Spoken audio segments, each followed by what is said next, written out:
vamos a tratar el tema, Héctor, gracias, de secuelas de la pandemia, nuevos modelos de negocio. Realmente el contenido que vamos a usar es el siguiente. Vamos a hablar de crisis y cómo enfrentarla.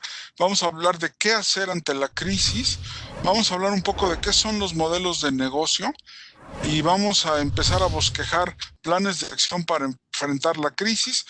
Empezamos a cerrar con algunas consideraciones, entramos al episodio 2. Yo creo que ahorita ya les platicaré, pero yo creo que estamos entrando al episodio 2 de la crisis. El episodio 1 ya lo vivimos, estos 100 días de confinamiento, y haremos algunas últimas reflexiones. Ese es el recorrido que pienso hacer. Como decía Héctor, vayan poniendo sus preguntas para no perder el hilo conductor. Al final trataré de responderlas. Entonces, si quieren, empezamos. Yo creo que para empezar, hablando de crisis y cómo enfrentarla, lo primero que tendríamos que hacer es pues definir qué es una crisis, ¿no? Llega un virus que se llama corona porque tiene formita de corona. Aquí lo vemos simplificado, yo creo que millones de veces, porque 10,000 virus de estos caben en el ancho de un cabello, ¿no? Y eso es lo que provoca la crisis. Es impresionante que en una sociedad tan moderna como la que tenemos, un virus tan pequeño ponga en jaque a todo el mundo. Y para entrar en el tema de crisis, voy a usar una definición que usa un profesor de la Universidad de Navarra, que se llama Leonardo Polo, que me gusta mucho. Dice, crisis significa que ciertos postulados se han agotado y que ciertos modos de afrontar la vida ya no responden a las nuevas cuestiones. O sea, crisis lo que significa es que entramos en crisis cuando nuestra manera de hacer las cosas ya no responde, ¿no? Los que tenemos hijos de pronto eran niños, los tratábamos como niños, de pronto crecieron y se volvieron adolescentes y entran a la crisis de la adolescencia porque los tratamos como niños y ya no nos funciona, ya no nos hacen caso, hay que tratarlos distinto. Entonces, crisis es un cambio y un cambio fuerte donde tenemos que cuestionarnos qué es lo que hay que hacer. Y ahí viene la siguiente pregunta que también es muy difícil. ¿Qué es lo que hay que hacer? Aquí tomo la palabra de un filósofo francés que dice, en las crisis lo más importante para un hombre honesto no es hacer lo que debe, sino saber lo que debe hacer. Ahorita lo más importante es que tenemos que hacer lo que tenemos que hacer. Bueno, estoy de acuerdo, hay que hacerlo, pero ¿qué es lo que hay que hacer? O sea, la crisis nos llama, y bueno, en el IPADE trabajamos mucho eso, a hacer un diagnóstico y a tomar una decisión. Es decir, nos llama a tomar una decisión de qué es lo que hay que hacer. Y otra característica muy importante de las crisis, un aspecto muy importante a considerar es que llega nuestro coronavirus, nos provoca una crisis. Este evento tiene unas consecuencias extraordinarias, o sea, son unas consecuencias espantosas, consecuencias humanas, la gente se empieza a morir. Aquí en México ya llevamos más de 40,000 muertos registrados. Consecuencias económicas, se supone que este año queríamos crecer entre el 2 y el 3%. Ayer volvieron a modificar el estimado de crecimiento, vamos para abajo 10%, y consecuencias sociales, la gente está molesta, la gente está amargada, la gente se está quedando sin trabajo. Es decir, la crisis nos provoca todas estas consecuencias. Y aquí hay una cosa que es muy importante, corrigida la causa, no se corrige el evento, es decir, las consecuencias de la crisis no se remedian eliminando la causa que lo originó. Ojalá encuentren rápido la vacuna, ojalá encuentren rápido la curación, pero una vez que ya nos vacunemos o ya nos podamos salir sin miedo a enfermarnos porque nos podemos curar, la crisis económica ahí se quedó y la crisis de muertos esos no revivieron y las crisis sociales también. Eso es lo malo de la crisis, sus enormes consecuencias que no se corrigen corrigiendo a la causa. Hay otro aspecto a considerar, este aspecto lo llamaremos tres tipos de crisis, porque las crisis pues vienen en distintos tamaños, ¿no? Son como las camisas, ¿no? Como la ropa, hay de distintas categorías, ¿no? Y aquí voy a usar un ejemplo citadino, ¿no? Estamos nosotros trabajando y de pronto una crisis del primer tipo es que cae un aguacero. Bueno, pues cae un aguacero, yo hacía mi casa media hora, pues con el aguacero voy a hacer 45 minutos o una hora, seguramente habrá algún choque, seguramente se descompondrá algún semáforo, pero bueno, las cosas llovió, ya sabemos que eso pasa cuando llueve, la gente se atonta, pero bueno, al día siguiente todo va a volver a la normalidad. Pero ¿qué pasa si de pronto pasamos a la crisis 2? La crisis 2 es que cae una tromba. En la Ciudad de México pasa como una vez al año. Cae una tromba, una tormenta muy fuerte que dura 2 o 3 horas, el periférico se inunda, el viaducto se inunda también, el agua empieza a salir de las coladeras y ahora sí, en vez de hacer media hora a mi casa, voy a hacer 3 horas si me va bien. Los bomberos salen a desasolvar. Y bueno, se vuelve todo un caos espantoso. Algunos árboles se caen, por supuesto que en algunas zonas se va la luz, pero al día siguiente ya se arregló todo. Al día siguiente ya otra vez hay luz, ya otra vez funcionan los teléfonos, ya otra vez funciona el tráfico. Es el segundo tipo de crisis. Ahora, nuestro tercer tipo de crisis, la que realmente nos afecta, es el terremoto de 85. Ahí sí, todo cambia, ¿no? Se supone, los cálculos más conservadores dicen que hubo 20,000 muertos, hay quien dice que hubo hasta 50,000 muertos, se cayeron 50 edificios y claro, no había celulares, la telefonía quedó suspendida. Fue una crisis total. Pasaron muchas cosas. Una de las consecuencias que hubo es que la gente se empezó a organizar para rescatar gente, ¿no? Hay gente que dice que la democracia en México es producto o es consecuencia de que la gente se dio cuenta de que ellos se podían organizar, ¿no? El caso es que se cambiaron la manera de hacer las cosas. En México, en la Ciudad de México se cambió el reglamento de construcciones, se empezaron a dar cursos para qué hacer en casos de siniestro. Y bueno, el ejemplo más impactante de que esto funcionó es que en el temblor que hubo hace un par de años, también el 19 de septiembre coincidentemente, no se cayeron 500 edificios, se cayeron 5 y no hubo 20,000 muertos. Sí hubo muertos, un poco menos de 200, pero claro, ya los niños, las personas sabían qué es lo que tenían que hacer, las construcciones estaban hechas para resistir y se supervisaron bien. Es decir, cambiamos la manera de hacer las cosas y estuvimos mejor preparados para la siguiente crisis. Entonces, acuérdense, una crisis es algo que nos cambia radicalmente la manera de hacer las cosas. Una crisis es algo que nos provoca efectos que después no se corrigen corrigiendo la causa. Una crisis de esta magnitud nos hace realmente cuestionarnos todo, ¿no? Porque las crisis ya no son lo que eran antes, ¿no? Como decía Simón Signoret, las crisis ya no vienen como antes. Yo estuve haciendo cuentas y ahí tienen ustedes una lista de las crisis que a mí me han tocado vivir, ¿no? La primera en 68, yo tenía 14 años, fue la crisis del 68 de los estudiantes, la del 76 de la devaluación de Echeverría, la de 86 la nacionalización de la banca, y ahí me sigo. Hemos vivido 10 crisis. Claro, la crisis que estamos viviendo ahorita es la peor de todas, ¿eh? La de 2008 estuvo muy fea, pero además vean, llevábamos ya 12 años sin crisis, o sea, nos habíamos curado en salud, creíamos que ya no iban a llegar y de pronto llega esta, ¿no? Y entonces aquí viene la gran pregunta, ¿no? Bueno, está bien, ya estamos en crisis, ¿y ahora qué vamos a hacer? ¿No? Pasa un poco. Vean este dibujito que lo usamos en unas sesiones que dimos sobre manejo de crisis. Pasa un poco que yo voy caminando y quiero pasar al otro lado, pero el puente está roto. Entonces, ¿qué tengo que hacer? Pues o me subo en una lanchita como los de la izquierda, o me subo un parapén como el de arriba, o me arremango los pantalones y trato de cruzar caminando. Es decir, la manera de solucionar las cosas ya no me sirve, el puente ya no funciona, tengo que inventar otra manera, el puente ya no me va a resolver. Y eso es un poco lo que tenemos que hacer. Lo primero que tenemos que tener muy claro es cuál es el objetivo. Me imagino que todos ustedes lo que quieren ahorita es conservar su negocio, no perder su negocio, porque seguramente entraron en una crisis donde las ventas se les han de haber caído espantosamente. Por eso estamos hablando de modelos de negocio. Ya hablaremos más adelante con más detalle. Pero entonces, lo primero que tengo que tener muy claro es qué es lo que tengo que hacer. Fíjense qué curioso.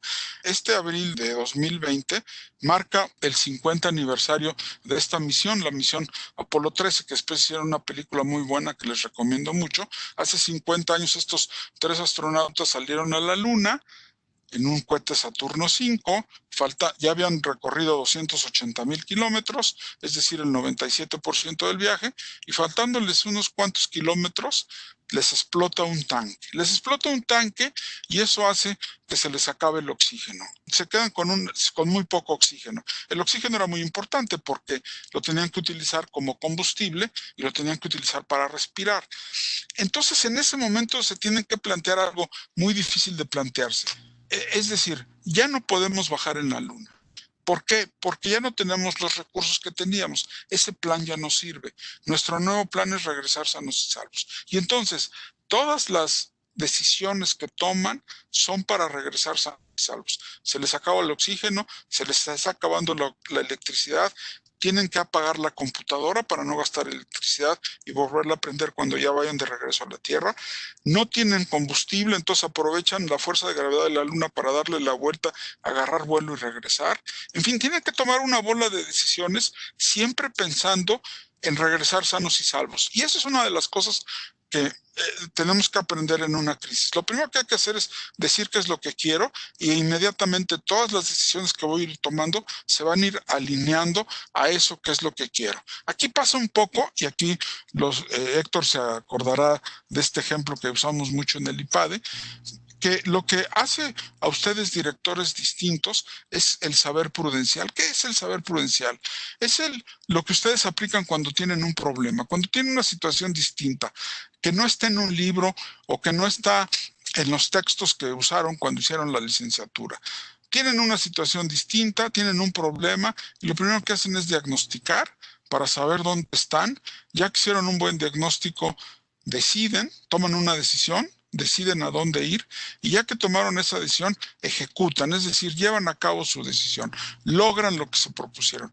Por eso en el IPADE, y aquí me permito hablar un momento, usamos el método del caso, porque el método del caso lo que nos ayuda es a diagnosticar mejor las cosas y a decidir. Nos van presentando casos donde tenemos que diagnosticar la situación y tomar la decisión de cómo resolver y ver cómo se ejecutaría, ¿no? En términos estratégicos, la parte de diagnóstico y decisión la llamaríamos formulación de la estrategia, y la parte de ejecución pues la llamaríamos implantación de la estrategia o implementación de la estrategia. Y eso es lo que hay que hacer ante la crisis, porque ante la crisis el secreto para cambiar es concentrar toda tu energía no en luchar contra lo viejo, sino en construir lo nuevo. Eso lo dijo Sócrates, que ahí está retratado dando una de sus sesiones en el momento en que se iba a beber la cicuta. Y entonces una de las cosas que hay que construir es precisamente un modelo de negocio. O sea, tenemos que hablar un poco de qué es un modelo de negocio, ¿no? Vamos a definir el modelo de negocio. ¿Qué es un modelo de negocio? Un modelo de negocio nos describe las siguientes bases. En primer lugar, ¿quién es el cliente? ¿Dónde está el cliente? ¿Cuáles son sus características? ¿Cuál es su perfil? ¿Cuáles son sus necesidades? ¿Cómo las está resolviendo? El cliente cambia sus necesidades a propósito de la crisis, porque tiene menos dinero, porque no puede salir, porque tiene que estar confinado, porque tiene que cuidar su salud. En fin, tiene necesidades cambiantes, ya no va a ser nuestro mismo cliente. Al mismo tiempo, tenemos que pensar qué es lo que le estamos ofreciendo, cuál es nuestra propuesta de valor. Ese es otro elemento del modelo de negocio. ¿Qué le estamos ofreciendo? ¿Cómo le estamos ayudando a resolver sus necesidades? ¿Cómo lo estamos haciendo para entregarle lo que le ofrecemos? ¿Cómo producimos y entregamos? ¿Cuál es nuestro delivery? Y finalmente, ¿dónde ganamos dinero? ¿Cómo cosechamos el valor? ¿Cómo generamos utilidades? Esos son los 4 elementos que tiene un modelo de negocio. ¿Quién es el cliente?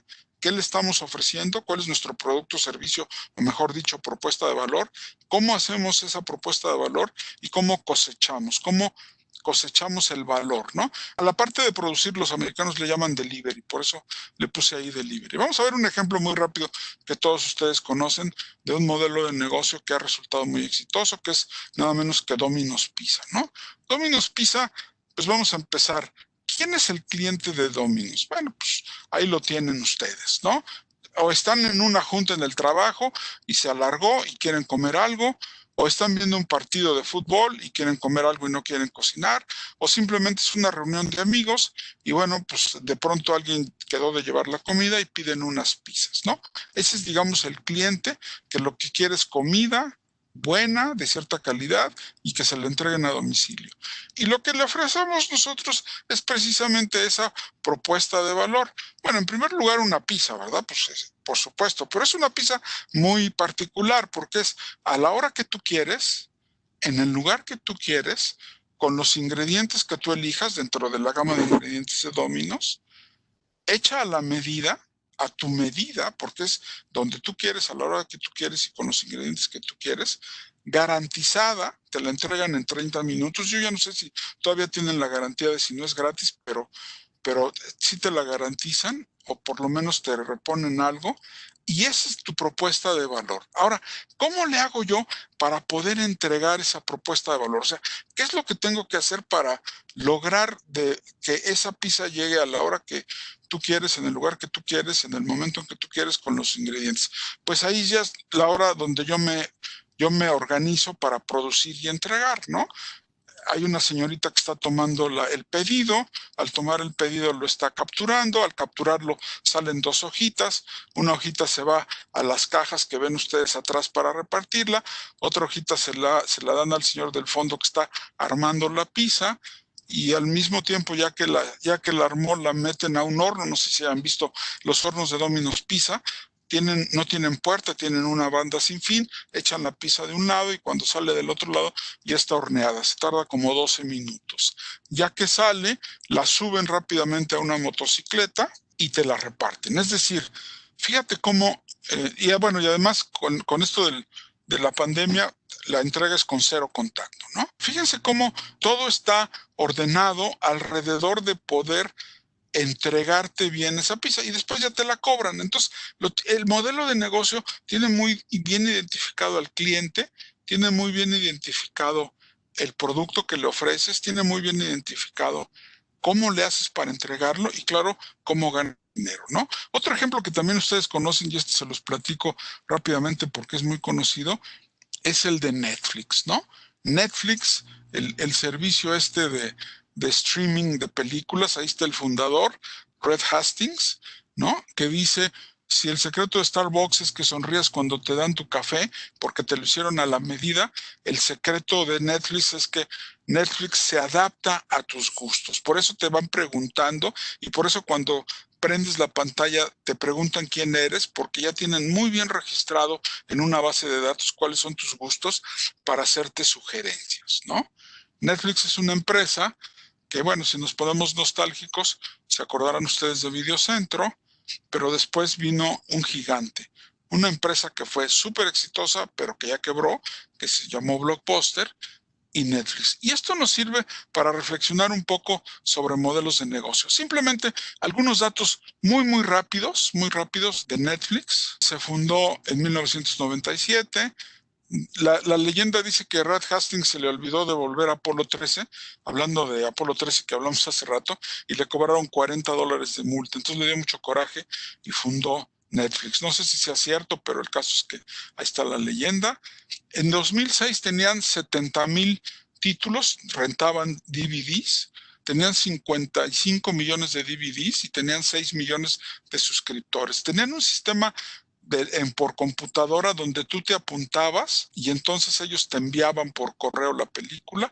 Cuando la terminabas, la metías en un sobre y la aventabas a un buzón y en ese momento te mandaban tu siguiente película. Tú podías hacer tu lista de películas. Aquí estamos hablando no de estrenos, estamos hablando de películas. En cambio, Blockbuster lo que te vendiera un estreno y te cobraba por cada vez que la llevabas. Claro, el sistema de entrega de Blockbuster, ustedes recordarán, tenías que ir al Blockbuster, tenías que ver si había la película que querías, si no había, rentabas otra o te regresabas decepcionado, ¿no? Pues así tenía que ser porque no había streaming. Claro, rápidamente pasamos de los VHS, de los videos a los DVDs y de los DVDs al streaming. Parece que se nos olvida, pero así era antes, ¿no? Blockbuster, imagínense, tenía en Estados Unidos 5,194 locales, es decir, el 70% de la población de Estados Unidos vivía a menos de 10 minutos de Blockbuster. Esto, cuando uno lo platica, dice, es una ventaja competitiva extraordinaria. ¿Por qué? Pues porque si querías competir con Blockbuster tienes que conseguirte más de 5,000 locales y Blockbuster ya los tenía, porque así tenía que ser. Ahora, cuando surge Netflix y empieza a ver streaming, esos locales ya no sirven para nada, se vuelven un estorbo. ¿Por qué? Pues porque la gente baja las películas desde su casa, es la nueva propuesta de valor de Netflix, ¿no? Saben ustedes que en 2004 Netflix se acercó con Blockbuster y le dijo, te vendo el negocio, le cambio, me dejo de llamar Netflix y me pongo blockbuster.com y te manejo la renta de películas. Y Blockbuster dijo, no, muchas gracias, no me interesa. Claro, ahora Netflix vale 60,000 millones de dólares y Blockbuster ya quebró. ¿Por qué? Porque cambiaron su modelo de negocio. ¿Cuál es la propuesta de valor de Netflix? Darte buen precio, que sea muy conveniente para ti, que no tengas que salir a buscar una película que luego no encuentras y ofrecerte una gama muy amplia de películas. Blockbuster reaccionó, dejó de cobrar multas, como dejó de cobrar multas, la gente dejó de devolver las películas, como dejó de cobrar multas, las multas representaban 600 millones de dólares, hizo Blockbuster Online que nunca jaló bien. Bueno, y finalmente quebró. Actualmente Netflix está presente en 190 países, es decir, está presente en más países que en la ONU. Solamente hay 3 países que no tienen Netflix y tienen 118 millones de suscriptores. Y seguramente ahorita tienen más, porque ahora con lo de la pandemia, pues todo el mundo usa mucho más Netflix. Nada más para que se den una idea de cómo van dándose los cambios en el entorno que nosotros tenemos que reflejarlos a la hora de que hacemos un diagnóstico. La línea roja son las ventas de VHS, pero cuando sale el DVD en el año 2000, el DVD se dispara y el VHS pues prácticamente desaparece en un periodo de tiempo muy rápido. Todavía hacían videocaseteras, este es un dato nostálgico. La última videocasetera la hicieron ahí, ven ustedes, en julio de 2016. Todavía hacían, ya se volvieron obsoletos, ya hasta los DVDs se están volviendo. Y esto es todavía más nostálgico, ¿no? El fin de una era. Aquí está Sony cerrando su fábrica de Walkmans. Los produjo hasta 2010. Llegó a vender 400 millones de Walkman. ¿Saben ustedes cuántos millones de iPhones ha vendido Apple? Casi el triple, casi 1.200 millones. Si la población mundial es de 5.000 millones de personas, Apple ha vendido casi 1.200 millones. O sea, a cada 4 personas le ha vendido unos, para que se den una idea, ¿no? Pero bueno, aquí lo que vamos a revisar es el modelo del negocio de estas 3 compañías. Blockbuster en 1997, Netflix en 2006 y Netflix en 2020.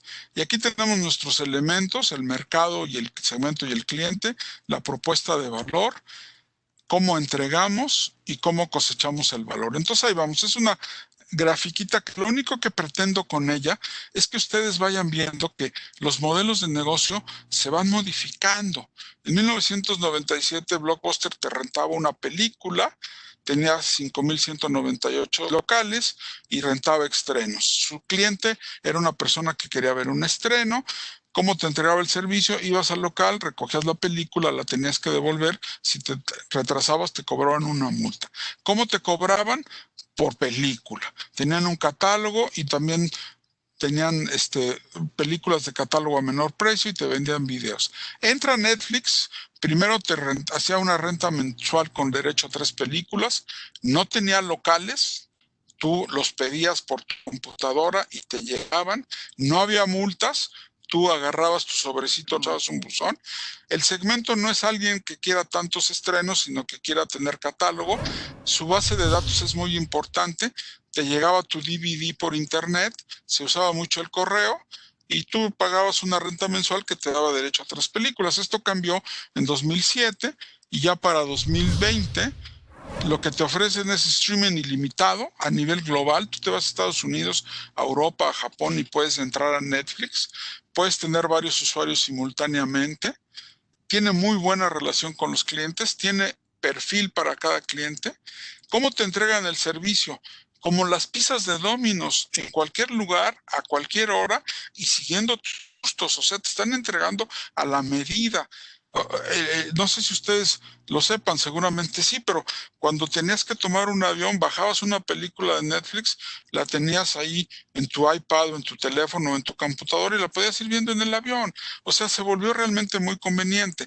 Y pues ya, ¿cómo te cobran? Pues te cobran una renta mensual de 10 o 12 dólares con derecho a todas las películas. Fíjense ustedes que aquí describimos muy rápidamente 3 modelos de negocio distintos, pero estos 3 modelos de negocio distintos tienen una característica. Cada uno de estos modelos de negocio estuvo muy bien enfocado en su momento. En su momento lo que hizo Blockbuster estuvo muy bien, pero cuando ya el poder de computación fue avanzando, el internet se fue haciendo más normal, el ancho de banda se fue haciendo más normal y el streaming funcionó, era un modelo de negocio obsoleto. ¿A quién le iba a interesar salir a recoger una película cuando prendiendo la computadora o la televisión o el iPad o la tablet podía acceder a ella?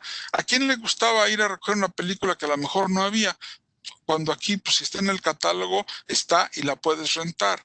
Es decir, los modelos de negocio responden a las necesidades del mercado en un momento dado. Y eso es lo que tenemos que pensar. Ahorita vamos a pasar a bosquejar un plan de acción para la crisis, pero lo que tenemos que pensar es que para cada situación hay un diagnóstico y para cada diagnóstico hay una decisión y a lo mejor ahí tenemos que retomar nuestro modelo de negocio. Entonces, vamos viendo que tenemos que bosquejar un plan de acción para la crisis. Agarramos nuestro portafolio, nuestro paraguas y vamos saliendo. Es un plan de acción que, si ustedes quieren, va a tener 3 pasos, ¿no? El primer paso es muy importante y se llama supervivencia. Lo primero que tienes que hacer es no morirte, quedarte encerrado en tu casa o buscar que tu empresa no quiebre, ¿no? Vas a tener altibajos, pero por lo menos trata de que sobreviva. De ahí vas a pasar al paso 2, que te vas a empezar a reorganizar. Acuérdense ustedes del Apolo 13, lo que los americanos llaman retooling. Se tenían que reorganizar y acomodar sus prioridades y sus actividades para lo que venía, para tratar de regresar. Y el paso 3 ya entras a la nueva realidad. Es decir, ya empiezas a buscar crecimiento, ¿no? En el paso 1, tu objetivo es sobrevivir, mantenerte vivo, no morirte y mantener la operación de tu empresa. En el paso 2 ya te empiezas a reorganizar, te empiezas a resistir. Que lo primero es que no te maten y lo segundo es te empiezas a preparar para volver a crecer. Y lo tercero, pues ya es el crecimiento. Ahí ya el objetivo es regresar a la normalidad, o mejor dicho, a la nueva normalidad. Es una normalidad que va a tener otras reglas. Ahorita vamos a ver algunas. Y tenemos que buscar esa nueva rentabilidad. Cuando estamos en el tema de la supervivencia, tenemos que cuidar mucho el efectivo, dicen los financieros. El cash is king. Tenemos que estar muy cerca de los clientes para ver cuáles son sus necesidades, conocerlas muy de cerquita. Tenemos que diagnosticar el mercado, tenemos que dar nuestra propuesta de valor es sobrevivir y ayudar a sobrevivir. Y tenemos que revisar nuestra estructura, cómo estamos en operaciones, cómo está la estructura comercial, qué cosas sobran. Me decía Federico da Cuba, un profesor del IPADE, es como si hicieras presupuesto base 0, ¿no? Tienes que empezar con una hoja en blanco, ¿no? En la parte de reorganización ya viene la parte de replantear la estrategia, buscar incrementar tu mercado, buscar dónde está la rentabilidad, dónde está el dinero y, por supuesto, cuestionarte mucho lo que estamos viendo ahorita, detectar qué oportunidades puedes resolver o aprovechar y ver cómo puedes mejorar o modificar tu modelo de negocio con los 4 elementos que ya habíamos mencionado. Porque aquí al pasar a la fase de crecimiento, lo que tendrás que buscar es ejecutar la nueva estrategia. A lo mejor tienes que hacer una nueva oferta digital, saber, por supuesto, cómo ejecutarla e ir recuperando la rentabilidad a través de tu nueva propuesta de valor, ¿no? Ahí realmente tienes que pensar en tus nuevos mercados, cómo vas a conquistar o cómo vas a ubicar y establecerte en nuevos mercados, ¿no? Y aquí ya podemos pasar entonces a unas primeras consideraciones. En primer lugar, estos momentos de crisis te impulsan mucho la creatividad. O sea, cuando estás con el agua al cuello te vuelves muy creativo y eso empuja mucho la innovación. Después también hay que pensar que habrá perdedores y ganadores, ¿no? ¿Quiénes son los perdedores? El turismo, están en la lona, las aerolíneas, o sea, Aeroméxico funcionó el mes de mayo al 8% de capacidad, pues ya entró a Chapter 11. Las navieras que tienen barcos ahí estacionados, que nadie quiere hacer un crucero. Automotriz, aunque veremos que automotriz quizá no tanto, construcción que está muy detenida y por supuesto restaurantes. ¿Quiénes les está yendo bien? Les está yendo bien a las empresas que se dedican a la salud, a los laboratorios, a los hospitales, a la agricultura. La gente va a tener que seguir comiendo y además, como ahora cocina más, pues le gustan más los alimentos más naturales, más orgánicos. La comida procesada para comprar comida, los servicios médicos y todo lo que tiene que ver con negocios de redes y soluciones, ¿no? Fíjense ustedes que ayer precisamente, por eso ahorita decía que quería hacer esta presentación, salió un artículo en Expansión donde tomaron a las 140 empresas que hay en bolsa y vieron que de esas 140 nada más como 30 han aumentado su valor de mercado. Y escogieron a las más importantes, ¿no? Y son estos son ganadores, empresas resistentes a la crisis. Estas son cómo han aumentado en valor de mercado desde el 27 de febrero, que fue cuando se confirmó el primer caso de coronavirus en México. GNP, pues todo el mundo está comprando seguros. ¿Por qué? Pues para estar asegurados para el caso de enfermarse. Y además, como los accidentes han bajado, ¿y por qué han bajado? Pues porque todo el mundo dejó de usar su coche y entonces hubo menos choques y entonces pues están teniendo más utilidades. Fibra Prologis, ¿qué es Fibra Prologis? Es una fibra que construye. Pues no que la construcción está muy amolada, pues sí, pero estos están especializados en hacer naves industriales. Entonces la firma del nuevo Tratado de Libre Comercio pues les ha ayudado muchísimo porque estos son los que hacen las naves industriales que va a haber a propósito del tratado. Ahorita vamos a hablar de eso. José Cuervo, ¿qué vende? Pues bebidas alcohólicas, pues es que la gente está tomando más en estos tiempos de crisis, ¿no? Alpec, que es una compañía regia que se dedica a la minería. Ahorita los metales están subiendo mucho, es una compañía me parece que de Alfa, y ahorita pues el oro va a 30% arriba este año, la plata también ha subido, Grupo México y Industrias Peñoles están en las mismas, son empresas de minería. La Comer, bueno, pues la Comer está vendiendo como locos porque mucha gente está cocinando y comiendo en su casa, igual que Grupo Bimbo. Esta inmobiliaria de Aguascalientes también está yendo bien. Gruma, pues está en Monterrey. El Grupo Maseca, pues está vendiendo muchas tortillas. Telesites es una empresa que hace antenas para telecomunicaciones, y también en ese mismo lugar está Axtel. O sea, ahorita la gente está usando mucho más su teléfono, las acciones de Apple van arriba 50%, todo el mundo está usando mucho sus iPhones, ¿no? Value, un grupo financiero, le está yendo muy bien, y Genoma Lab también. Entonces, como ven ustedes, también hay quien va ganando, ¿no? Hay quien le está yendo bien, ¿no? Y bueno, hablando también de perdedores y ganadores, hay que tener mucho cuidado con el factor humano, hay que cuidar mucho a la gente, va a haber nuevas reglas del juego, va a haber cada vez más home office, va a haber cada vez más aprendizaje online y aprendizaje no online. Va a seguir habiendo aprendizaje no online. Muchos profesores dicen que es la verdadera manera de aprender bien, lo malo es que no se puede, pero vamos a empezar a revalorizar también nuestras relaciones familiares porque estamos conviviendo más con la familia, y vamos a revalorizar más el estar más preparados para lo que venga. Vamos a tener que desarrollar resiliencia, que es esa capacidad de aguantar la presión y no quebrarnos. O sea, nos doblamos, pero no nos rompemos. Vamos a tener que reducir los costos y gastos al mínimo minimorum, a cuidar el efectivo al máximo maximorum.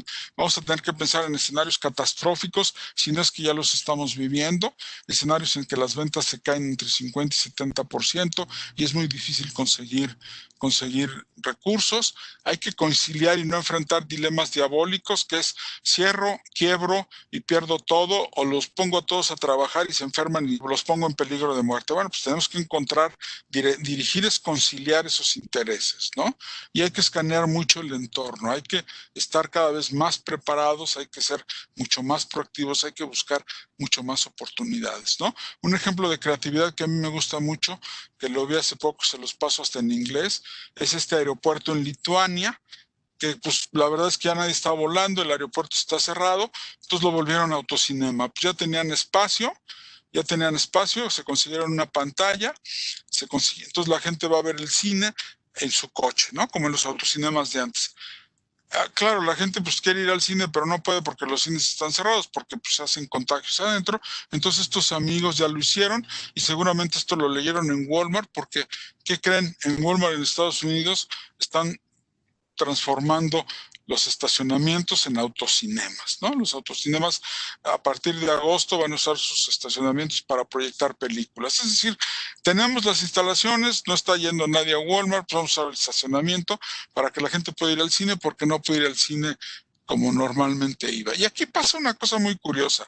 En todo este tema de la crisis, lo que yo llamo el ejemplo del náufrago, ¿no?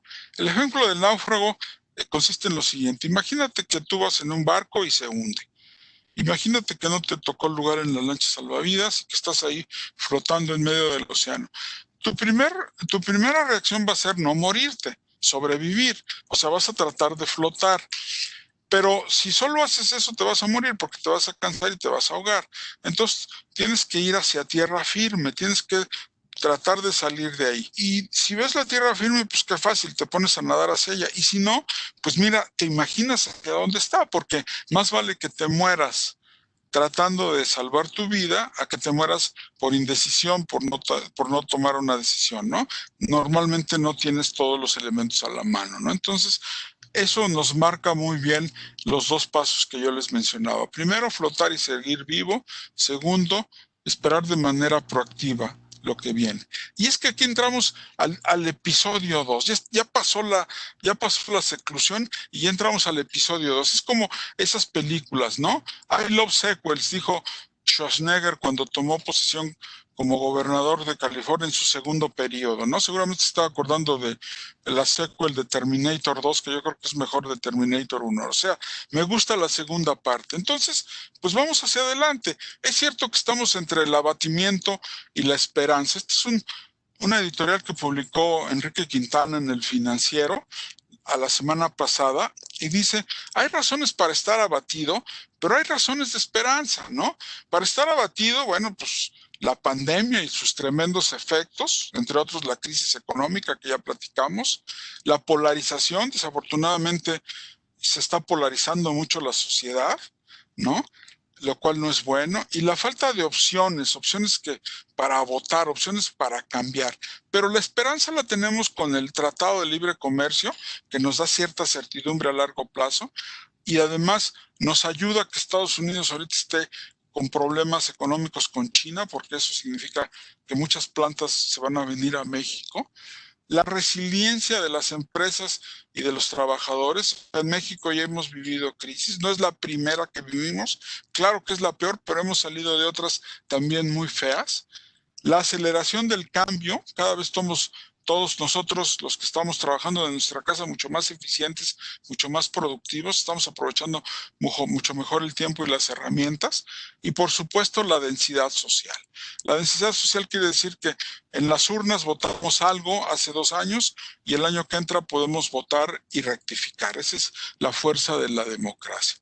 La inversión no va a llegar solita, este es un panel que hicieron con expertos, va a depender de nosotros cómo nos movamos en un proceso de integración. Eugenio Salinas, presidente de la Comisión de Comercio Exterior, dice que el sector automotriz será uno de los más atractivos para las inversiones.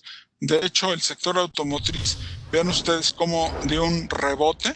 Claro, abril y mayo se cayó al suelo y ya junio regresó, no a los niveles de enero y febrero, pero ahí va, esa es buena noticia.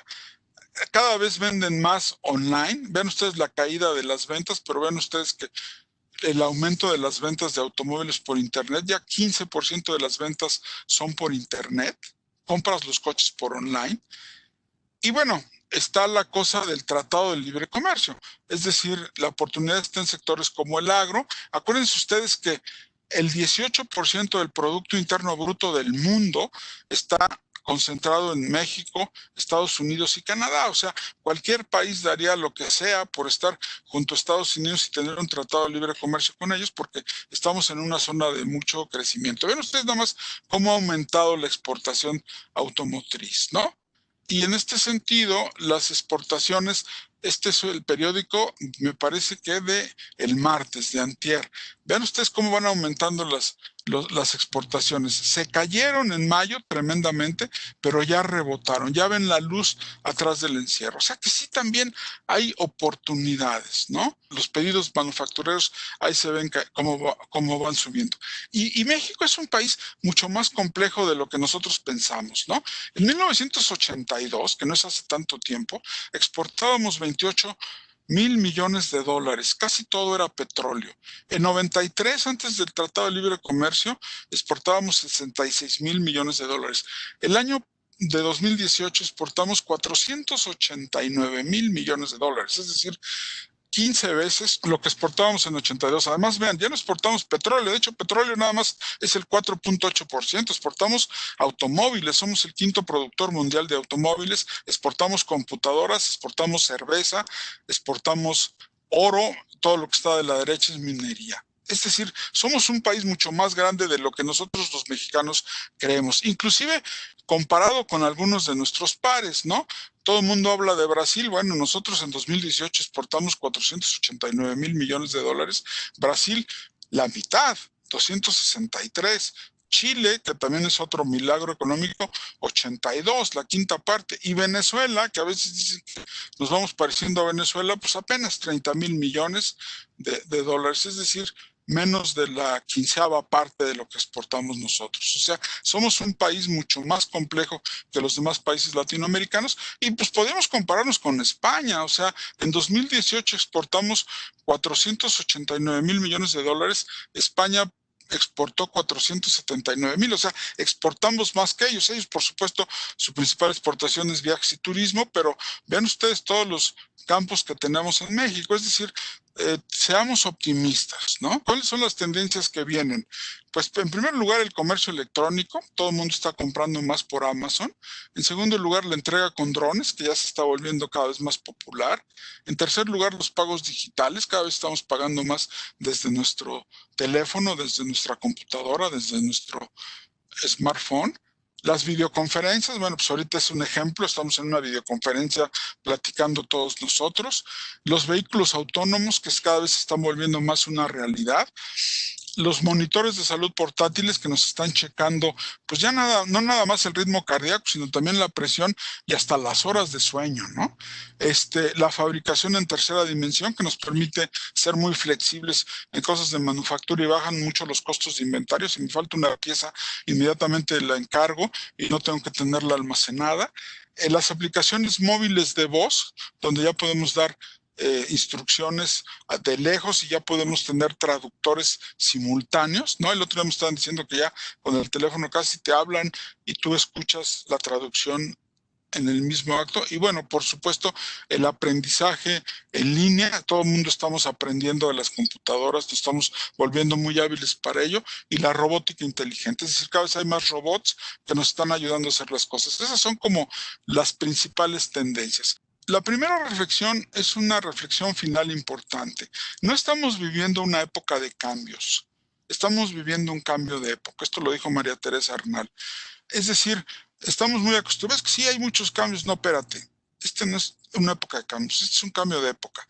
Un amigo mío que tiene 93 años, acaba de cumplir, dice, a él le tocó la Segunda Guerra Mundial y le tocó la revolución en Cuba porque es cubano, y dice, esta es la peor crisis que he vivido en mi vida.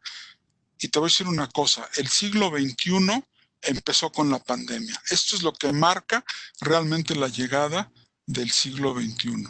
Y bueno, recordemos un proverbio chino: los buenos generales dan órdenes temprano en la mañana y las modifican según lo que haya pasado en la tarde. Ante las crisis hay que estar muy listos para replantearnos la estrategia, para replantearnos los modelos de negocio. ¿Qué nos toca hacer?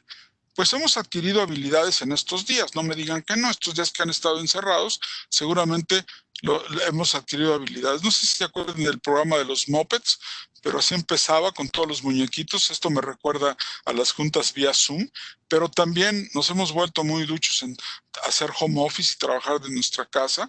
Por supuesto que ya no perdemos 1 o 2 o 3 horas al día subidos en un automóvil. Nos hemos vuelto muy buenos en manejar nuestros horarios. Estamos gastando mucho menos en tintorería porque ya no tenemos que mandar los tracks a la tintorería. Y sobre todo hemos desarrollado hobbies, ¿no? Tengo amigos que se han puesto a tomar clases de guitarra, clases de canto, otros se han puesto a pintar, otros escriben, otros les ha dado por cocinar. Los hobbies son muy buenos porque te van haciendo desarrollar habilidades, te van haciendo ordenado, te van haciendo tener logros y finalmente te van haciendo laborioso y mejor persona. Entonces, con esas habilidades, pues vamos de gane, ¿no?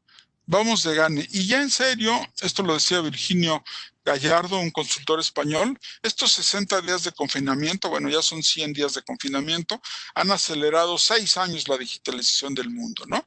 Estaba platicando antier en un consejo con un consejero que tiene 80 años y me dijo, ¿sabes qué? Yo no sabía ni prender la computadora y ahora soy experto en Zoom, en Webex, en Google Meets. ya me volví muy bueno. O sea, la digitalización se ha acelerado y se ha acelerado en serio. Y acuérdese lo que decía nuestro viejo conocido Alvin Toffler del shock del futuro. Los analfabetos del siglo XXI no van a ser aquellos que no sepan leer ni escribir, van a ser aquellos que no pueden aprender, desaprender y volver a aprender. Desaprender se vuelve muy importante, tan importante como aprender. Hay que aprender y después hay que desaprender. Hay que darnos cuenta, por eso hablamos de modelos de negocio, de qué es lo que ya no nos sirve y hay que volver a aprender. Me despido con un mensaje final del fundador del IPADE, que es un mensaje que me gusta mucho. Carlos ya no lo explicaba mucho mejor, pero no deja de tener mucha fuerza. Estoy donde estoy, no es donde quisiera estar. O sea, nadie quisiera estar en la crisis, nadie quisiera estar en peligro de enfermarse saliendo a la calle, nadie quisiera ver las ventas de su empresa bajar, pero es donde estoy. Estoy donde estoy, no es donde quisiera estar. Pero no voy a donde voy a donde quiero ir. Es decir, si no hago nada, mi negocio va a quebrar. Si no hago nada y no me pongo tapabocas, salgo a la calle, las probabilidades de que me enferme son altísimas. Pero no voy a donde voy. Es decir, voy a cambiar mi comportamiento, voy a diseñar una nueva estrategia, voy a diseñar un nuevo modelo de negocio y voy a ir a donde quiero ir. Entonces, con esto termino. Estoy donde estoy, no donde quisiera estar, pero no voy a donde voy, sino a donde quiero ir. IPADE. The World Calls.